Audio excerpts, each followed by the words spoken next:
আসসালামু আলাইকুম সবাইকে। আশা করি সবাই ভালো আছো। সবাইকে আবারও স্বাগত জানাচ্ছি আজকের ভিডিওতে। আজকেও আমরা আইসিটি নিয়ে পড়াশোনা করব এবং এটা হচ্ছে একাদশ এবং দ্বাদশ শ্রেণীর আইসিটি। আজকে আমরা দ্বিতীয় অধ্যায়ের যে পার্ট আছে অর্থাৎ পার্ট 5 নিয়ে আলোচনা করব, অর্থাৎ ডেটা কমিউনিকেশনের মাধ্যমসমূহ। এর আগের ভিডিওগুলোতে আমরা প্রথম এবং দ্বিতীয় অধ্যায়ের যতগুলো পার্ট আছে সবগুলো নিয়ে আলোচনা করেছি। চাইলে প্লেলিস্ট থেকে দেখে নিতে পারো বা ডিসক্রিপশনে পাবে, আই বাটনে দেওয়া থাকবে।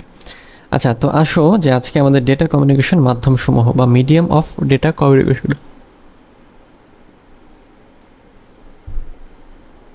এটা নিয়ে আমরা আলোচনা করি আর কি। হ্যাঁ, আচ্ছা, ডেটা কমিউনিকেশন বা ট্রান্সমিশন অথবা কম্পিউটার নেটওয়ার্কে এক কম্পিউটার থেকে অন্য কম্পিউটারে ডেটা পরিবহনের জন্য কোনো না কোনো মাধ্যমের দরকার হয়।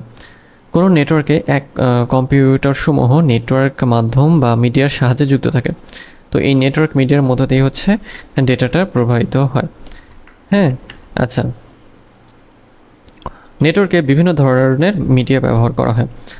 যেমন হচ্ছে মনে করো যে বিদ্যুৎ সংযোগের জন্য যেমন আমরা তামার মানে কপার কেবল ব্যবহার করি, তেমনি হচ্ছে তামার ব্যবহারের পাশাপাশি আরও দুটি পদার্থ নেটওয়ার্ক মিডিয়া হিসেবে ব্যবহার করা হয়, যেমন কাঁচ অথবা স্বচ্ছ প্লাস্টিক ও বাতাস। এটা হচ্ছে তোমরা কাচের ব্যবহার পাবে হচ্ছে যে ওয়াইফাই বা ব্রডব্যান্ডের সাথে, মানে ব্রডব্যান্ডই বলি আর কি। আর বাতাসের মাধ্যমে সেটা হচ্ছে আমরা ওয়াইফাইয়ের মাধ্যমে যেটা ব্যবহার করি। আচ্ছা, তামার কেবলের চেয়ে দ্রুতগতি সম্পন্ন হচ্ছে কাচের তৈরি কেবল, যাকে বর্তমানে মানে যেটা বেশি ব্যবহার করা হয়, যাকে ফাইবার অপটিক কেবল বলা হয়। আবার প্রয়োজন অনুসারে তারবিহীন নেটওয়ার্ক বা ওয়্যারলেস নেটওয়ার্ক তৈরি করা যেতে পারে। এখানে মূলত ব্যবহার করা হয় বাতাস।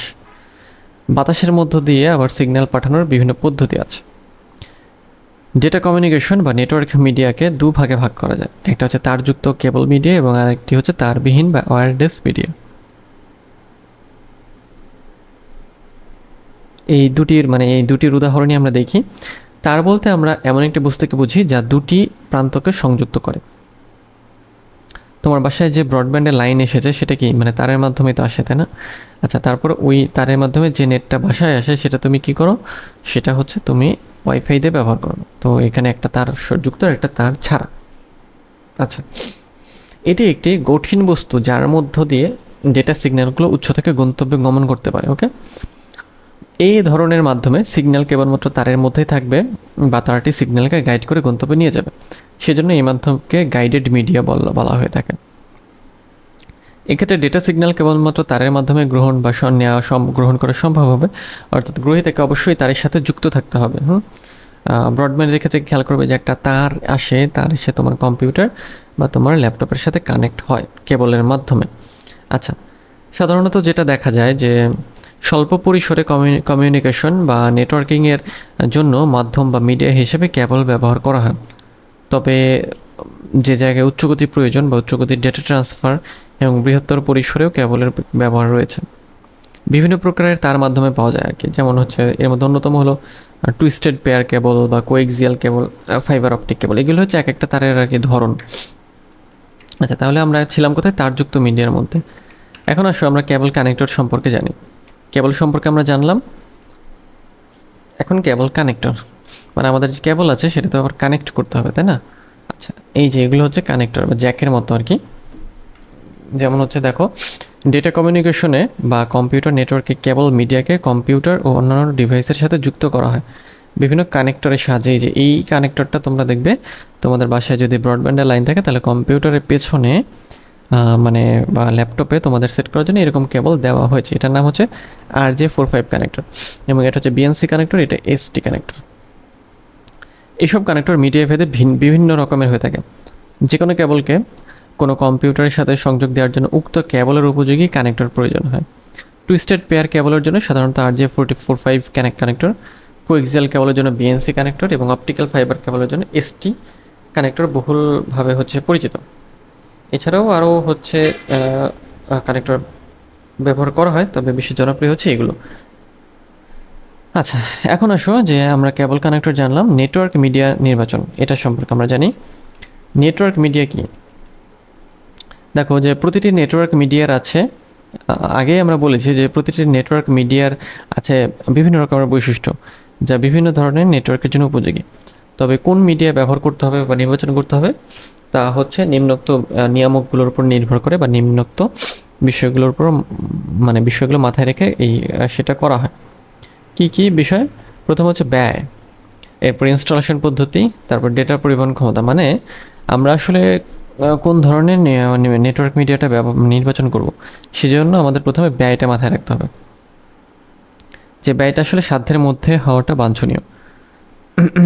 তবে মিডিয়া নির্বাচনের ক্ষেত্রে যদি একটু বেশি দাম হলেও পারফরমেন্স ভালো হয়, সেক্ষেত্রে ওই যেটার দাম বেশি পারফরমেন্স ভালো সেটা নেওয়াটাই ভালো।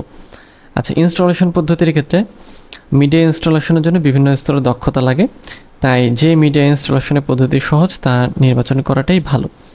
ডেটা পরিবহনের ক্ষমতা, ব্যান্ড উইডথ বা হচ্ছে ডেটা হার যত বেশি হবে নেটওয়ার্ক তত শক্তিশালী হবে। এক্ষেত্রেও দামের সাথে সামঞ্জস্য রেখে ভালো ব্যান্ড উইডথ এর মিডিয়া নির্বাচন করতে হবে। অ্যাটেনুয়েশন, সেটা হচ্ছে যে মিডিয়ার মধ্য দিয়ে ডেটা সিগন্যাল বেশ কিছু দূরত্ব অতিক্রমণের পর দুর্বল হয়। তো মিডিয়ার এই বৈশিষ্ট্যকে অ্যাটেনুয়েশন বলে। যে মিডিয়ার অ্যাটেনুয়েশন কম সেটি ভালো। এরপরে আছে ইএমআই প্রতিরোধ ক্ষমতা। ওকে,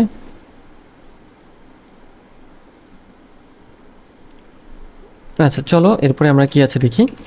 এরপরে আছে পার্ট 6 ও 7, মানে আমাদের ওই যে কেবলের কথা বলেছিলাম, তো ওই কেবল সম্পর্কে বিস্তারিত এখন বর্ণনা। তো তার মাধ্যমে কি আছে যে টুইস্টেড পেয়ার কেবল, coaxial cable, optical fibre cable. তো চলো আমরা জানি প্রথমে টুইস্টেড পেয়ার কেবল। আচ্ছা, এটা হচ্ছে টুইস্টেড পেয়ার কেবলের একটা ছবি। এখানে যেটা হয় বা টুইস্টেড পেয়ার কেবলটা যেটা, সেটা হচ্ছে টুইস্টেড পেয়ার কেবলে একসাথে কয়েক জোড়া কেবল পাকানো অবস্থায় থাকে, যার মধ্য দিয়ে ডেটা সিগন্যাল প্রবাহিত হয়, অর্থাৎ এগুলোর মধ্যে দিয়ে ডেটা সিগন্যাল প্রবাহিত হয়। এ ধরনের কেবলই সাধারণত টেলিকমিউনিকেশনের জন্য ব্যবহার করা হয়। কোনটি? টেলিকমিউনিকেশনের জন্য টুইস্টেড পেয়ার কেবল। আচ্ছা, তামার তার একটি আরেকটির কাছে থাকলে একটির সিগন্যাল আরেকটির সিগন্যালকে প্রভাবিত করে, যাকে বলা হয় ক্রসটক। ক্রসটক এবং অন্যান্য ইন্টারফেস কমাতে তারগুলোকে পাকানো হয়। তো তারকে যখন পাকানো হয় তখন একটি সিগন্যাল আরেকটির সিগন্যালকে নিউট্রাল করে দেয়। টুইস্টেড পেয়ারে কালার কোডিং ব্যবহার করা হয়, মানে এক এক কালারের দেওয়া হয়, মানে কিছু কালার মেনটেন করা হয় আর কি, এবং প্রতিটি তারে একটি করে ইনসুলেশন বা আচ্ছাদন থাকে। এসব আচ্ছাদিত তারকে টুইস্টেড বা পাকানো হয়। পাকানো তারের জোড়াকে আবার প্লাস্টিক জ্যাকেটে মোড়ানো হয় সুরক্ষিত করার জন্য আর কি। ওকে, এই ধরনের কেবলে সাধারণত মোট 4 জোড়া তার ব্যবহার করা হয়। টুইস্টেড পেয়ার কেবল পেয়ারে কালার কোড ব্যবহার করা হয়। প্রতি জোড়া তারের মধ্যে একটি তার সাদা রঙের প্লাস্টিক কোড দ্বারা আবৃত, এবং প্রতিটি সাদা রঙের প্লাস্টিক কোডের তারের সাথে নীল, গোলাপি, সবুজ ও বাদামি এই 4 রঙের প্লাস্টিক কোড যুক্ত থাকে।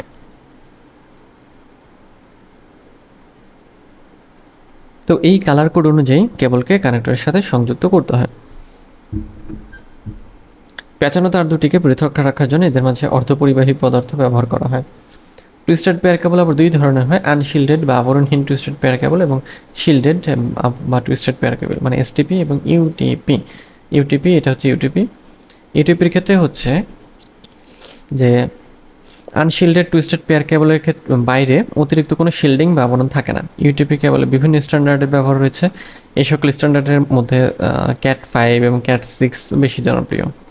আচ্ছা, ইউটিপি কেবলের ব্যান্ডউইডথ সাধারণত হচ্ছে 10 এমবিপিএস, তবে 1 থেকে 155 এমবিপিএস পর্যন্ত হতে পারে। এতে অ্যাটেনুয়েশন কম, তাই এর দূরত্ব 100 মিটার পর্যন্ত সীমাবদ্ধ। এতে ইএমআই, ইলেকট্রোম্যাগনেটিক ইন্টারফেস এর প্রভাব খুবই বেশি। এরপর আসি এসটিপি। এসটিপি হলো শিল্ডেড টুইস্টেড পেয়ার কেবলের প্রতিটি প্যাঁচানো জোড়া থাকে এবং একটি করে শক্ত শিল্ড বা আবরণের ভেতরে, ফলে এই তার অনেক সুরক্ষিত থাকে। শিল্ড সাধারণত অ্যালুমিনিয়াম বা পলিয়েস্টারের হয়ে থাকে। প্রতিটি শিল্ডেড জোড়া তার আবার প্লাস্টিক জ্যাকেটের মধ্যে থাকে। ওকে,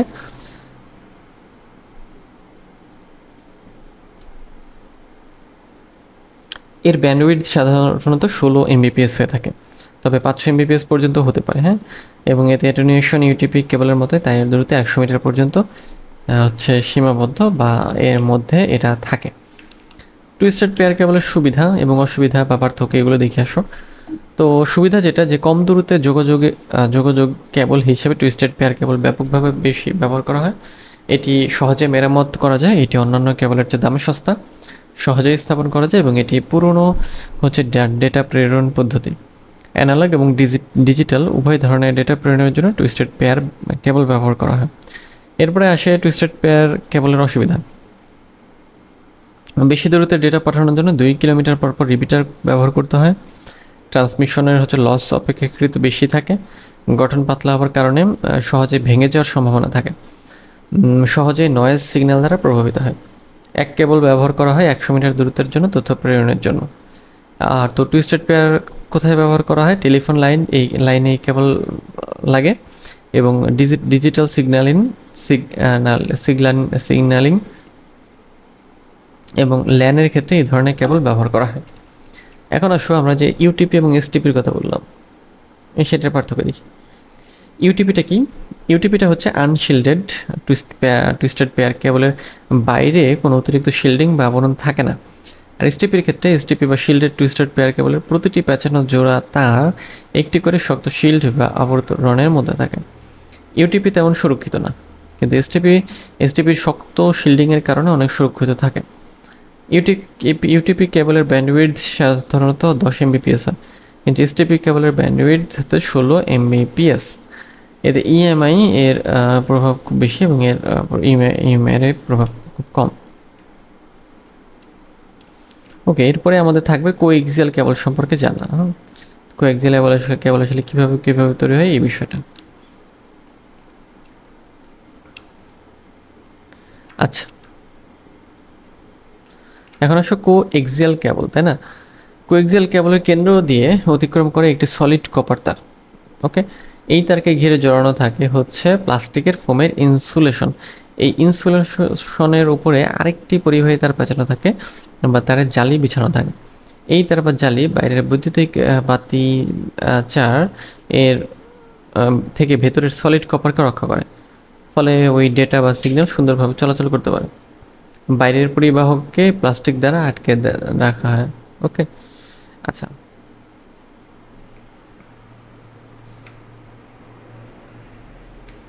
তো কোএক্সিয়াল কেবলকে দুই ভাগে ভাগ করা হয় আর কি। হ্যাঁ, একটি হচ্ছে থিন নেট আর একটি হচ্ছে থিক নেট।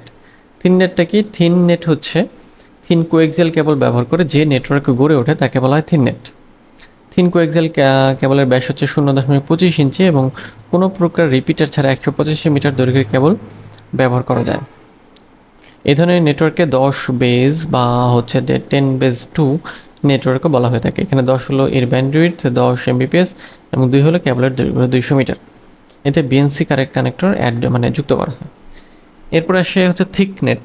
থিক নেটটা কি? থিক কোএক্সিয়াল কেবল মানে ওই যে কোএক্সিয়াল কেবলকে হচ্ছে দুই ভাগে যেহেতু আমরা ভাগ করেছি, তো সেটার একটাই ভাগ হচ্ছে মানে থিক নেট। থিক কোএক্সিয়াল কেবলের ব্যাস প্রায় 0.5 ইঞ্চি এবং এটি কোনো প্রকার রিপিটার ছাড়া 500 মিটার দৈর্ঘ্যের কেবল ব্যবহার করা যায়। এ ধরনের নেটওয়ার্কে 10 বেজ 5 নেটওয়ার্কও বলা হয়ে থাকে। আচ্ছা, কোএক্সিয়াল কেবল, হ্যাঁ, কোএক্সিয়াল কেবল সাধারণত ব্যবহার করে কোনো রিপিটার ছাড়া কি করা যায়, 1 কিলোমিটার পর্যন্ত দূরত্বে ডেটা প্রেরণ করা যায়। এখানে ডেটা ট্রান্সফারের রেট 200 এমবিপিএস পর্যন্ত হয়, ডেটা ট্রান্সমিশনের লস কম হয়। আচ্ছা, কোএক্সিয়াল কেবলের বৈশিষ্ট্য অতি সহজে স্থাপন করা যায়, বেশি নিরাপদ, দামে কম, অধিক দূরত্বে ডেটা প্রেরণ এবং অধিক গতিতে ডেটা প্রেরণ। এবং এটা হচ্ছে বৈশিষ্ট্য। সুবিধা কি? ফাইবার অপটিক কেবলের তুলনায় দাম সস্তা হয়। অ্যানালগ এবং ডিজিটাল ডেটা ট্রান্সমিশন উভয় ট্রান্সমিশন ব্যবস্থা ব্যবহার করা যায়। টুইস্টেড পেয়ার কেবলের চেয়ে অধিক দূরত্বে ডেটা পাঠানো যায়। ট্রান্সমিশন লস অনেক কম। এই কেবল হচ্ছে টিভি নেটওয়ার্কে বেশি ব্যবহার করা হয়। এরপরে কোএক্সিয়াল কেবল সহজেই ইনস্টল করা যায়। অসুবিধা কি? কিছুটা ব্যয়বহুল এবং হচ্ছে যে ডিভাইসের মধ্যে সংযোগ স্থাপন করা কিছু কঠিন, তারের দৈর্ঘ্যের উপর ডেটা ট্রান্সমিশন রেট নির্ভর করে, ইত্যাদি ইত্যাদি ইত্যাদি। এবং কোএক্সিয়াল কেবলের ব্যবহার কেবল প্রধানত হচ্ছে লোকাল এরিয়া নেটওয়ার্কের জন্য এবং কেবল টিভি সিস্টেমেও ব্যবহার করা যায়। আচ্ছা,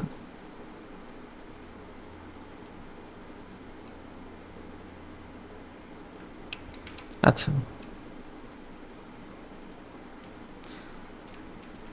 তো এরপরে আছে হচ্ছে থিননেট এবং থিননেট ও থিকনেট কেবলের মধ্যে পার্থক্য। তোমরা এটা দেখে নেবে, এখানে কিছু পার্থক্য দেওয়া আছে, খুব সহজ সহজ কিছু পার্থক্য। ওকে, যেমন থিন কোএক্সিয়াল কেবল ব্যবহার করে যে নেটওয়ার্ক গড়ে ওঠে তাকে বলা হয় thin net. Thin coaxial cable ব্যবহার করে, অপরদিকে থিক কোএক্সিয়াল কেবল ব্যবহার করে যে নেটওয়ার্ক গড়ে ওঠে তাকে থিক নেট বলা হয়। থিন কোএক্সিয়াল কেবলের ব্যাস 0.25 ইঞ্চি এবং থিক কোএক্সিয়াল কেবলের ব্যাস 0.5 ইঞ্চি। ওকে, এটা আরও পাতলা। কোনো প্রকার রিপিটার ছাড়া এটি 185 মিটার পর্যন্ত ব্যবহার করা যায় এবং কোনো প্রকার রিপিটার ছাড়া 500 মিটার পর্যন্ত ব্যবহার করা যায়। এই ধরনের নেটওয়ার্কে 10 বেজ বা 10 বেজ বলা হয় এবং এই ধরনের নেটওয়ার্কে 10 বেজ 5 বলা হয়। এতে পিএনসি কানেক্টর লাগে এবং এতে জাম্পার ট্রাম্প এবং ড্রপ কেবল ব্যবহার করা হয়। ওকে, তো এই ছিল থিন নেট এবং থিক নেটের পার্থক্য। আজকে এই পর্যন্ত। এরপরে ভিডিওতে আমরা ফাইবার অপটিক কেবল সম্পর্কে জানবো। তো দেখা হচ্ছে পরের ভিডিওতে, সে পর্যন্ত সবাই ভালো থাকবে।